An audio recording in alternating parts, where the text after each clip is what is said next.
नजर सब पर। नमस्कार, आप देख रहे हैं 10 न्यूज और मैं हूं बियाल मान। आज की बड़ी खबरें लेकर हम हाजिर हैं, बिना रुके बिना थमे। चलिए शुरू करते हैं फटाफट खबरों का सिलसिला। महाराष्ट्र निकाय चुनाव में महायुति की प्रचंड जीत और अरुणाचल प्रदेश में बीजेपी के शानदार प्रदर्शन पर प्रधानमंत्री नरेंद्र मोदी का बयान सामने आया है। पीएम मोदी ने कहा कि जनता ने विकास और सुशासन पर भरोसा जताया है। अरुणाचल में बीजेपी ने जिला परिषद और ग्राम पंचायत चुनावों में भारी बहुमत से जीत दर्ज कर कार्यकर्ताओं में नया जोश भर दिया है। राष्ट्रपति द्रौपदी मुर्मू की मंजूरी के बाद जी राम जी बिल कानून बन गया है। मनरेगा का नाम बदलकर जी राम जी कर दिया गया है। नए कानून के तहत मजदूरों को 125 दिन के रोजगार की गारंटी मिलेगी। साथ ही भुगतान प्रक्रिया, पारदर्शिता और कार्य प्रणाली में कई अहम सुधार किए गए हैं, जिससे ग्रामीण रोजगार व्यवस्था मजबूत होगी। दिल्ली में बांग्लादेश हाई कमीशन के बाहर हुए प्रदर्शन को लेकर भारत और बांग्लादेश के बीच बयानबाजी तेज हो गई है। भारत ने इसे छोटा और शांतिपूर्ण प्रदर्शन बताया है। यह विरोध बांग्लादेश में एक हिंदू युवक की हत्या के खिलाफ था। विदेश मंत्रालय ने भ्रामक प्रचार का आरोप लगाया, जबकि ढाका में स्थिति को गंभीर बताया है। भारत बांग्लादेश सीमा पर बांग्लादेशी गो तस्करों ने बीएसएफ जवान वेद प्रकाश का अपहरण कर लिया। घनी धुंध का फायदा उठाकर बदमाश जवान को सीमा पार ले गए। बाद में उसे बांग्लादेश बॉर्डर गार्ड को सौंप दिया गया। दोनों देशों के बीच बातचीत के बाद जवान को सुरक्षित भारत लाने की प्रक्रिया शुरू कर दी गई है। रूस ने अमेरिका और यूक्रेन के साथ संभावित त्रिपक्षीय बातचीत की खबरों को खारिज कर दिया है।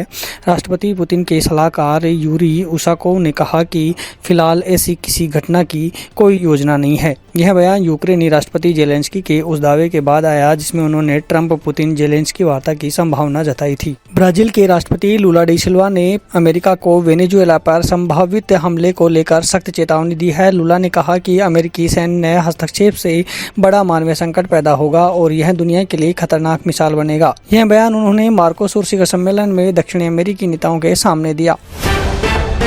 अमेरिकी राष्ट्रपति डोनाल्ड ट्रंप ने चीन की राजनीतिक व्यवस्था की तारीफ कर नया विवाद खड़ा कर दिया। ट्रंप ने कहा कि चीन में केवल राष्ट्रपति शी जिनपिंग का आदेश चलता है और फैसले तुरंत लागू हो जाते हैं।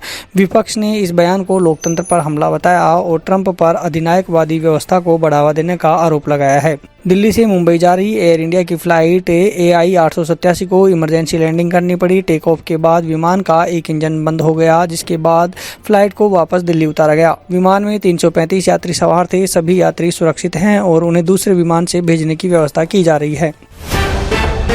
आरएसएस प्रमुख मोहन भागवत ने लिव इन रिलेशनशिप पर सवाल उठाते हुए कहा कि इसमें जिम्मेदारी की भावना की कमी होती है। उन्होंने कहा कि शादी केवल शारीरिक संतुष्टि नहीं बल्कि समाज की मूल इकाई है। भागवत ने परिवार को संस्कारों का केंद्र बताया और कहा कि 3 बच्चे आदर्श हो सकते हैं। महाराष्ट्र निकाय चुनाव में एनडीए को बड़ी जीत मिली है। कुल 288 सीटों में से महायुति ने 207 सीटों पर कब्जा जमाया। भाजपा सबसे बड़ी पार्टी बनकर उभरी, जबकि उद्धव ठाकरे की शिवसेना को सिर्फ 9 सीटें मिली।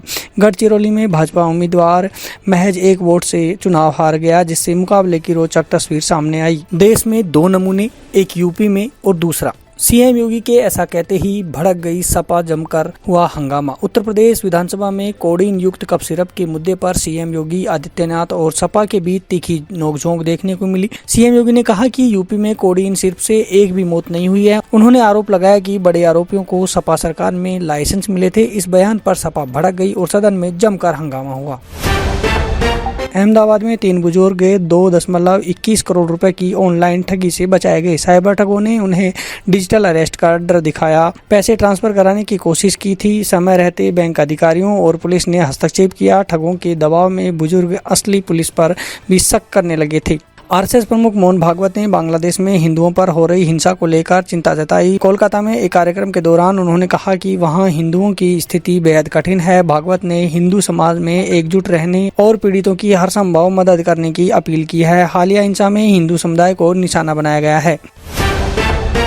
केंद्रीय मंत्री भूपेंद्र यादव ने अरावली पहाड़ियों को लेकर स्पष्ट किया है कि किसी भी तरह की छूट नहीं दी जाएगी। उन्होंने कहा कि अरावली क्षेत्र का 90% हिस्सा संरक्षित है। अवैध खनन पर सख्ती जारी रहेगी और शहरीकरण की कोई योजना नहीं है। सरकार पूरी तरह अरावली संरक्षण के पक्ष में है। कोलकाता के हावड़ा जिले में विषाक्त आग लगने से एक ही परिवार के 4 लोगों की दर्दनाक मौत हो गई। हादसा आधी रात को उस समय हुआ जब सभी गहरी नींद में थे।